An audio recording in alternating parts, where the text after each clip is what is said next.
ಬಡತನ ಇದೆ, ನಿರುದ್ಯೋಗ ಇದೆ, ಅಸ್ಪೃಶ್ಯತೆ ಇದೆ, ಜಾತೀಯತೆ ಇದೆ. 6,000 ಜಾತಿಗಳಿದೆ ಈ ದೇಶದಲ್ಲಿ. ಜಾತಿಗಳ ಮೂಲಕ ಹೊಡೆದಿದ್ದಾರೆ. 1,00,000ಕ್ಕೂ ಹೆಚ್ಚು ಉಪಜಾತಿಗಳಿದೆ. ಸಂವಿಧಾನ ಜಾಗೃತಿ ಆಗಬೇಕಾಗಿದೆ. ಸಂವಿಧಾನ ಇವತ್ತಿಗೂ ಕೂಡ ಸಂಪೂರ್ಣವಾಗಿ ಪರಿಪೂರ್ಣವಾಗಿ ಜಾರಿಯಾಗಿಲ್ಲ. ಡಿಸೆಂಬರ್ 6 ಬಾಬಾ ಸಾಹೇಬ್ ಅಂಬೇಡ್ಕರ್ ಅವರ ಮಹಾಪರಿನಿರ್ವಾಣ ದಿನಾಚರಣೆ. ಏನು ಈ ಪರಿನಿರ್ವಾಣ ದಿನಾಚರಣೆಯ ದಿನ ಕರ್ನಾಟಕ ದಲಿತ ಸಂಘರ್ಷ ಸಮಿತಿ ಹಾಗೂ Republican party of India B ಇಡೀ ರಾಜ್ಯಾದ್ಯಂತ ಒಂದು ಜಾಗೃತಿ ಆಂದೋಲನವನ್ನಾಗಿ ಪ್ರತಿ ಜಿಲ್ಲೆ ತಾಲೂಕುಗಳಲ್ಲಿ ಆಚರಣೆ ಮಾಡಿದ್ದೇವೆ. ಡಿಸೆಂಬರ್ 6ನೇ ತಾರೀಕು ಬಾಂಬೆಯ ದಾದರಲ್ಲಿ ಬಾಬಾ ಸಾಹೇಬ್ ಅಂಬೇಡ್ಕರ್ ಅವರ ಚೈತ್ಯ ಭೂಮಿನಲ್ಲಿ ಲಕ್ಷಾಂತರ ಜನ ಸೇರ್ತಾರೆ. ದೊಡ್ಡ ದೊಡ್ಡ ಮಾಧ್ಯಮಗಳು, ದೃಶ್ಯ ಮಾಧ್ಯಮಗಳು ಮತ್ತು ಪ್ರಿಂಟ್ ಮಾಧ್ಯಮಗಳು ಒಂದು ಸಣ್ಣ ಸುದ್ದಿ ಕೂಡ ದೇಶದಲ್ಲಿ ಮಾಡಲಾದಂಥ ಸ್ಥಿತಿ ಬಂದಿದೆ.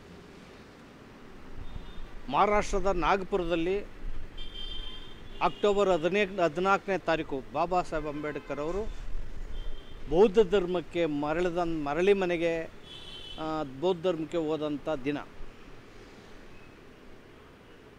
ಆ ದಿನ ಇಡೀ ಇಂಡಿಯಾದಲ್ಲಿ ಮಹಾಚರಿತ್ರೆಯನ್ನು ಬರೆದಂಥ ದಿನ ಅದು.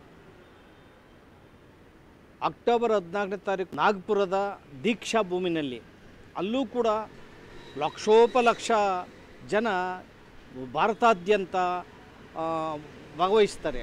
ಒಂದು ಸಣ್ಣ ಸುದ್ದಿ ಮಾಡಲ್ಲ. ಕೊರೆಗಾವಲ್ಲಿ ಲಕ್ಷಾಂತರ ಜನ ಸೇರ್ತಾರೆ, ಸುದ್ದಿ ಮಾಡಲ್ಲ. ಆದರೆ ಸಣ್ಣದು ಕೋಮುವಾದಿ ಜಾತಿವಾದಿ ಬಂದಾಗ ದೊಡ್ಡ ಸುದ್ದಿಯಾಗಿ ಬಿಂಬಿಸ್ತಾರೆ. ಈ ದೇಶದಲ್ಲಿ ಜಾತಿಗಳನ್ನಾಗಿ ಹೊಡೆದಂಥ ಜನ, ಈ ದೇಶದಲ್ಲಿ ಧರ್ಮ ಭಾಷೆಗಳ ಮೇಲೆ ದೇಶವನ್ನು ಒಡೆದು ಇಡೀ ದೇಶವನ್ನು ಎಲ್ಲರೂ ಒಗ್ಗಟ್ಟಾಗಿ ಐಕ್ಯತೆಯಿಂದ ಈ ದೇಶವನ್ನು ಕಟ್ಟಬೇಕು ಅನ್ನೋ ಮನಸ್ಸಿಲ್ದೇ ಮತೀಯ ಸಂಘರ್ಷವನ್ನು ಉಂಟು ಮಾಡೋಕ್ಕೋಸ್ಕರ ಅವಣಿಸಿದಂತಹ ಶಕ್ತಿಗಳೇನಿದ್ದಾವೆ ಎಲ್ಲರೂ ಕೂಡ ಒಂದು ಕಡೆ ಸೇರೋದಕ್ಕೆ ಅವಕಾಶವನ್ನು ಮಾಡಿಕೊಡಲ್ಲ. ಬಾಬಾ ಸಾಹೇಬ್ ಅಂಬೇಡ್ಕರ್ ಅವರು ಈ ದೇಶದಲ್ಲಿ ಎಷ್ಟು ಸಮಾನತೆಯನ್ನು, ಸಹಬಾಳ್ವೆಯನ್ನು, ಸಹೋದರತೆಯನ್ನು ಮೈಗೂಡಿಸ್ಕೊಂಡಿದ್ರು. ಬುದ್ಧನ ಶಾಂತಿ, ಮೈತ್ರಿ ಮತ್ತು ಅಹಿಂಸೆ ಅಥವಾ ಸ್ವತಂತ್ರ, ಸಮಾನತೆ, ಸೋದರತೆಯನ್ನು ಎಷ್ಟು ಸ್ವಚ್ಛಂದವಾಗಿ ಬಾಬಾ ಸಾಹೇಬರು ಮೈಗೂಡಿಸ್ಕೊಂಡು ಸಂವಿಧಾನದಲ್ಲಿ ಅದನ್ನು ಅಳವಡಿಸಿದ್ದಾರೆ. ಸಂವಿಧಾನ ರಚನೆಯಾಗುವಂಥ ಸಂದರ್ಭದಲ್ಲಿ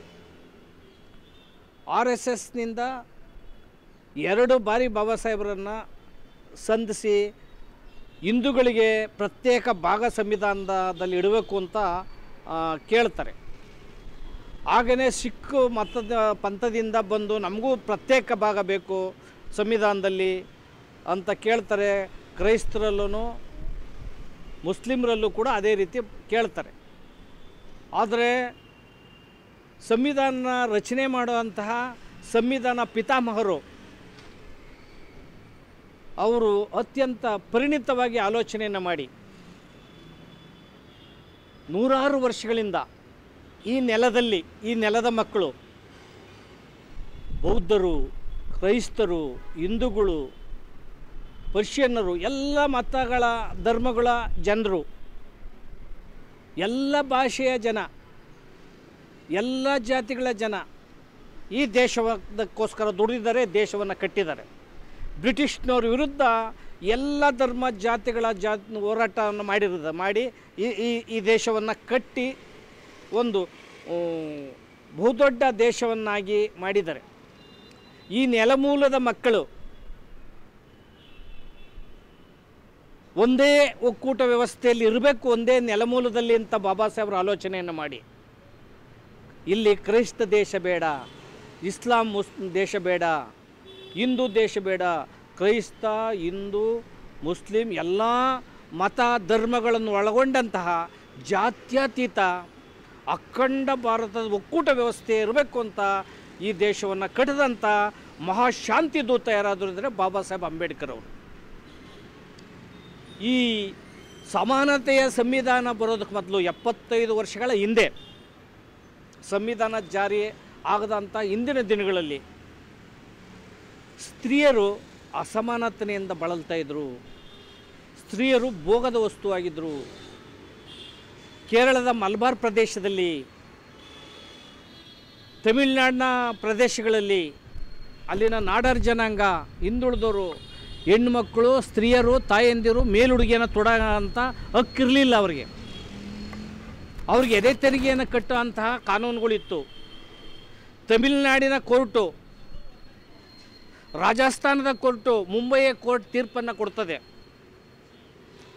ಇಲ್ಲ, ಮಹಿಳೆಯರು ಮೇಲುಡುಗೆ ತೊಡೋದಕ್ಕೆ ಅವ್ರಿಗೆ ಹಕ್ಕೇ ಇಲ್ಲ, ರೈಟ್ಸೇ ಇಲ್ಲ ಅಂತ ತೀರ್ಪುಗಳು ಕೊಟ್ಟಿದ್ದು ಇತಿಹಾಸದಲ್ಲಿ ದಾಖಲಾಗಿದೆ. ಪರಿಶಿಷ್ಟ ಜಾತಿಯವರು ಬಿಟ್ಟು ದುಡಿಬೇಕು, ಅಸ್ಪೃಶ್ಯತೆ ಆಚರಣೆ ಇರಬೇಕು, ಜಾತಿ ಇರಬೇಕು ಅನ್ನೋ ತೀರ್ಪನ್ನು ಕೊಟ್ಟದ್ದು ಇತಿಹಾಸದಲ್ಲಿ ಕೋರ್ಟ್ಗಳು ಕೊಟ್ಟ ತೀರ್ಪು ಇತಿಹಾಸದಲ್ಲಿ ದಾಖಲಾಗಿದ್ದಾವೆ. ಈ ದೇಶದಲ್ಲಿರ್ತಕ್ಕಂಥ ಅಸ್ಪೃಶ್ಯರು, ಮಹಿಳೆಯರು, ಇವ್ರನ್ನೆಲ್ಲನೂ ಕೂಡ ವಿಮೋಚನೆ ಮಾಡಿ ಜಾತಿ ಭೇದವನ್ನು, ವರ್ಗ ಭೇದವನ್ನು, ಮತ ಭೇದವನ್ನು, ಧರ್ಮ ಭೇದವನ್ನು, ಈ ಎಲ್ಲ ಭೇದಗಳನ್ನು ನಿಷೇಧ ಮಾಡಿ ಸಂವಿಧಾನದಲ್ಲಿ ಮನುಷ್ಯರೆಲ್ಲ ಒಂದೇ, ಮಹಿಳೆಯರು ಪುರುಷರು ಬೇರೆ ಅಲ್ಲ, ಎಲ್ಲ ಮಾನವರು ಅಂತ ಹೇಳಿ ಒಬ್ಬ ಮನುಷ್ಯನಿಗೆ ಒಂದೇ ಘನತೆ, ಒಂದೇ ಮತ ಅಂತ ಹೇಳಿ ಮನುಷ್ಯ ಸಮಾನತೆಯನ್ನು ಸಾರಿದಂತಹ ಮಹಾಮಾನವತಾವಾದಿ ಬಾಬಾ ಸಾಹೇಬ್ ಅಂಬೇಡ್ಕರ್. ಬಾಬಾ ಸಾಹೇಬ್ ಅಂಬೇಡ್ಕರ್ ಅವರೇನಾದರೂ ಹುಟ್ಟುತ್ತಾ ಇದ್ದರೆ ಈ ದೇಶದಲ್ಲಿ ನಮ್ಮಂಥವರು ಎಷ್ಟೋ ಜನ ಬಟ್ಟೆ ತೊಡೋಕ್ಕಾತಿರಲಿಲ್ಲ, ಬೆತ್ತಲೆ ತಿರುಗಬೇಕಾಗಿತ್ತು, ಒಟ್ಟಿಗೆ ಊಟ ಇರ್ತಿಲ್ಲ, ಊರು ನಾಚೆ ವಾಸ ಮಾಡಬೇಕಾಗಿತ್ತು. ಸಹಸ್ರಾರು ವರ್ಷಗಳಿಂದ ಅಸ್ಪೃಶ್ಯತೆ ಇದೆ, ಸಹಸ್ರಾರು ವರ್ಷಗಳಿಂದ ಅಸಮಾನತೆ ಇದೆ. ಈ ಅಸಮಾನತೆಗಳನ್ನೆಲ್ಲನೂ ಕೂಡ ನಿಷೇಧ ಮಾಡಿ ಸಂವಿಧಾನದಲ್ಲಿ ಒಂದು ಸ್ವಚ್ಛಂದ ಸಂವಿಧಾನವನ್ನು ಬಾಬಾ ಸಾಹೇಬ್ ಅಂಬೇಡ್ಕರ್ ಅವರು ಕೊಟ್ಟಿರೋದ್ರಿಂದ ಅವ್ರನ್ನ ಇವತ್ತು ಸ್ಮರಣೆ ಮಾಡಬೇಕಾಗಿದೆ. ಬಾಬಾ ಸಾಹೇಬ್ ಅಂಬೇಡ್ಕರ್ನ ಸ್ಮರಣೆ ಮಾಡೋದು ಬಿಟ್ಟು ಅವರ ಪ್ರತಿಮೆಗಳನ್ನು ನೋಡ್ದಾಕಂಥದ್ದು, ಸಂವಿಧಾನನ ಬದಲು ಮಾಡ್ತೀವಿ ಅಂತ ಹೋಗೋವಂಥದ್ದು, ಹಿಂದುತ್ವ ಅಂತ ಹೋಗೋದು. 6,000 ಜಾತಿಗಳಿದೆ ಈ ದೇಶದಲ್ಲಿ. ಜಾತಿಗಳ ಮೂಲಕ ಹೊಡೆದಿದ್ದಾರೆ. 1,00,000ಕ್ಕೂ ಹೆಚ್ಚು ಉಪಜಾತಿಗಳಿದೆ. ಈ ರೀತಿ ಭೇದಗಳನ್ನು, ಭಾವನೆಗಳನ್ನು ಬಿತ್ತಿ ಇಡೀ ಮನುಷ್ಯ ಸಮಾಜವನ್ನು ವಿಚ್ಛಿದ್ರಕಾರಿ ಶಕ್ತಿಗಳು ಇವತ್ತಿಗೂ ಕೂಡ ಪ್ರಯತ್ನವನ್ನು ಪಡ್ತಾ ಇದ್ದಾರೆ. ಅದಕ್ಕೋಸ್ಕರ ನಾವು ಹೋರಾಟವನ್ನು ಮಾಡಬೇಕಾಗಿದೆ, ಜಾಗೃತಿಯನ್ನು ಉಂಟು ಮಾಡಬೇಕಾಗಿದೆ, ಸಂವಿಧಾನ ಜಾಗೃತಿ ಆಗಬೇಕಾಗಿದೆ. ಸಂವಿಧಾನ ಇವತ್ತಿಗೂ ಕೂಡ ಸಂಪೂರ್ಣವಾಗಿ ಪರಿಪೂರ್ಣವಾಗಿ ಜಾರಿಯಾಗಿಲ್ಲ. ಬಡತನ ಇದೆ, ನಿರುದ್ಯೋಗ ಇದೆ, ಅಸ್ಪೃಶ್ಯತೆ ಇದೆ, ಜಾತೀಯತೆ ಇದೆ, ಮಹಿಳಾ ಅಸಮಾನತೆ ಇದೆ. ವರದಕ್ಷಿಣೆ ಕಿರುಕೋಸ್ಕರ ತಾಯಿ ಹೆಣ್ಮಕ್ಳು ಸುಡೋ ಅಂಥದ್ದನ್ನು ಇವತ್ತು ಕೊಟ್ಟಿದ್ದೇವೆ. ಮರ್ಯಾದೆ ಹತ್ಯೆಗಳಾಗ್ತಾ ಇದೆ. ಆದ್ದರಿಂದ ಸಂವಿಧಾನದ ಜಾಗೃತಿಯನ್ನು ಉಂಟು ಮಾಡಿ ಬಡತನವನ್ನು ನಿರ್ಮೂಲನೆ ಮಾಡುವಂಥ ಹೋರಾಟ ನಡೀಬೇಕಾಗಿದೆ, ಸಮಾನತೆ ತರಬೇಕಾಗಿದೆ. ಬಾಬಾ ಸಾಹೇಬ್ ಅಂಬೇಡ್ಕರ್ ಅವರು ನವಂಬರ್ 25ನೇ ತಾರೀಕು 1949 ಸಂವಿಧಾನ ಅರ್ಪಣೆಯ ಹಿಂದಿನ ದಿನ ಸಂಸತ್ತಲ್ಲಿ ಎಚ್ಚರಿಕೆಯನ್ನು ಕೊಡ್ತಾರೆ ನೆಹರು ಗೌರ್ಮೆಂಟ್ಗೆ. ನೋಡಿ, ಈಗ ಈ ಸಂವಿಧಾನದಲ್ಲಿ ನಾವು ಈ ಸಂವಿಧಾನವನ್ನು ನಮಗೆ ನಾವೇ ಅರ್ಪಣೆ ಮಾಡ್ಕೊತಾ ಇದ್ದೇವೆ. ಈ ಸಂವಿಧಾನದಲ್ಲಿ ಅನೇಕ ವೈರುಧ್ಯಗಳಿದೆ. ರಾಜಕೀಯ ಸಮಾನತೆಯನ್ನಷ್ಟೇ ನಾವಿಲ್ಲಿ ಕೊಟ್ಟಿದ್ದೇವೆ. ಆದರೆ ಸಾಮಾಜಿಕ ಅಸಮಾನತೆ, ಆರ್ಥಿಕ ಅಸಮಾನತೆ ಹಾಗೆ ಒಪ್ಕೊಂಡಿದ್ದೇವೆ. ಸಾಮಾಜಿಕ ಮತ್ತು ಆರ್ಥಿಕ ಅಸಮಾನತೆಯನ್ನೇನಾದರೂ ಕೂಡ ಬಹುಬೇಗ ತೊಡೆದಾಗ್ತಾ ಹೋದರೆ ಈ ಸಾಮಾಜಿಕ ಮತ್ತು ಆರ್ಥಿಕ ಅಸಮಾನತೆಗೆ ಸಿಕ್ಕಿದಂಥ ಜನ ಏನಿದ್ದಾರೆ, ಇಡೀ ಕಷ್ಟಪಟ್ಟು ಕಟ್ಟಿದಂಥ ಬಹುದೊಡ್ಡ ಪ್ರಜಾಪ್ರಭುತ್ವವನ್ನು ಧ್ವಂಸ ಮಾಡ್ತಾರೆ ಅಂತ ಬಾಬಾ ಸಾಹೇಬ್ ಅಂಬೇಡ್ಕರ್ ಅವರು ಕಿವಿ ಮಾತನ್ನು ಕೊಟ್ಟಿದ್ದರು. ಆದರೆ ಅವ್ರು ಕಿವಿ ಮಾತು ಹೇಳಿದರೂ ಕೂಡ ಇವತ್ತು ಈ ದೇಶದಲ್ಲಿ ಕ್ರಾಂತಿಯನ್ನು ಕಾಣ್ತಾ ಇಲ್ಲ. ಇವತ್ತೇನಾದರೂ ಈ ದೇಶದಲ್ಲಿ ಕ್ರಾಂತಿ ಆಗಬೇಕು ಅಂತಂದರೆ ದಲಿತ ಚಳವಳಿಯಿಂದ ಮಾತ್ರ ಪ್ರಗತಿಪರರಿಂದ ಮಾತ್ರ ಸಾಧ್ಯ. ಬುದ್ಧ ಮತ್ತು ಬಾಬಾ ಸಾಹೇಬ್ ಅಂಬೇಡ್ಕರ್ ತತ್ವ ಸಿದ್ಧಾಂತಗಳನ್ನು ಮೈಗೂಡಿಸ್ಕೊಂಡಿರುವಂತಹ ಹೋರಾಟಗಾರರಿಂದ ಸಾಧ್ಯ. ಏನಾದರೂ ಇವತ್ತು ನೂರಾರು ಸಂಘಟನೆಗಳು ಬಂದಿದ್ದಾವೆ ಅಂದರೆ, ನೂರಾರು ಚಿಂತಕರು ಬಂದಿದ್ದಾರೆ ಅಂದರೆ, ನೂರಾರು ಬುದ್ಧಿಜೀವಿಗಳು ಬಂದಿದ್ದಾರೆ ಅಂದರೆ, ಬಾಬಾ ಸಾಹೇಬ್ ಅಂಬೇಡ್ಕರ್, ಬುದ್ಧ ಮತ್ತು ಅಂಬೇಡ್ಕರ್ ಅವರ ಹೆಸರು ಇಷ್ಟು ಆಕಾಶದೆತ್ತರಿಗೆ ಗರಿಗೆದರಿದೆ ಅಂದರೆ ಅದು ದಲಿತ ಚಳವಳಿಯಿಂದ ಮಾತ್ರ ಸಾಧ್ಯ. ಯಾವುದೇ ರಾಜಕೀಯ ಪಕ್ಷಗಳಿಂದ ಸಾಧ್ಯ ಇಲ್ಲ. ಅವರೆಲ್ಲನೂ ಕೂಡ ರಾಜಕೀಯ ಪಕ್ಷದಲ್ಲಿ ಬಾಬಾ ಸಾಹೇಬ್ ಅಂಬೇಡ್ಕರ್ರ ಫಲಾನುಭವಿಗಳು, ಆ ಪಕ್ಷಗಳ ಗುಲಾಮರಾಗಿದ್ದಾರೆ.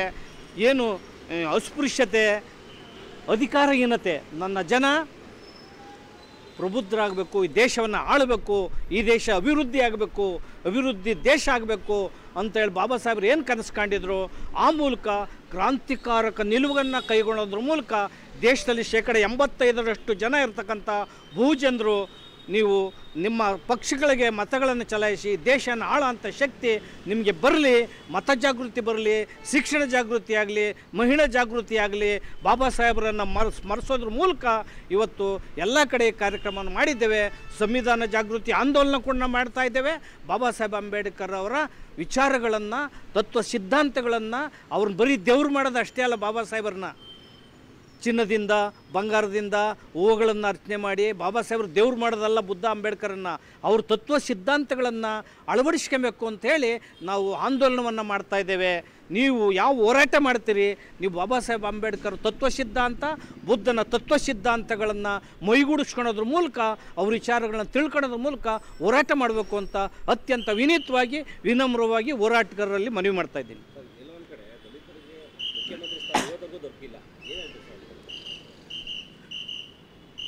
ಬಾಬಾ ಸಾಹೇಬರ ಕನಸು ಬರೀ ದಲಿತರು ಮುಖ್ಯಮಂತ್ರಿ ಆಗಬೇಕು ಅಂತ ಅಲ್ಲ, ಸ್ವತಂತ್ರ ಪಕ್ಷವನ್ನು ಕಟ್ಕೊಂಡು, ನೀವು ಸ್ವತಂತ್ರ ಪಕ್ಷವನ್ನು ಕಟ್ಕೊಂಡು ನೀವೇ ಸರ್ಕಾರ ರಚಿಸಬೇಕು ಅಂತ ಬಾಬಾ ಸಾಹೇಬ್ರು ಹೇಳಿರೋದು. ಅವರು ಕಾರ್ಮಿಕ ಪಕ್ಷವನ್ನು ಮಾಡಿ,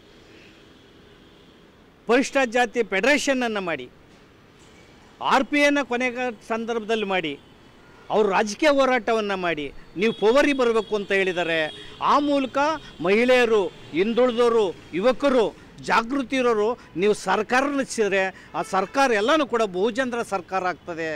ನೀವು ಯಾವುದೋ ದಲಿತ ಮುಖ್ಯಮಂತ್ರಿ ಮಾಡಿದರೆ ಬರೀ ಅವರು ಆ ಟ್ರಸ್ಟಿನ, ಕಾಂಗ್ರೆಸ್ ಟ್ರಸ್ಟಿನ ಮುಖ್ಯಮಂತ್ರಿ, BJP ಮತ್ತು JDSನ ಟ್ರಸ್ಟ್ನ ಮುಖ್ಯಮಂತ್ರಿಯಾಗಿ ಆ ಕಪಿಮುಷ್ಟಿಯಲ್ಲಿರ್ತಾರೆ. ನಾವು ದಲಿತರು ಮಂತ್ರಿಗಳನ್ನು ನೋಡಿದ್ದೇವೆ.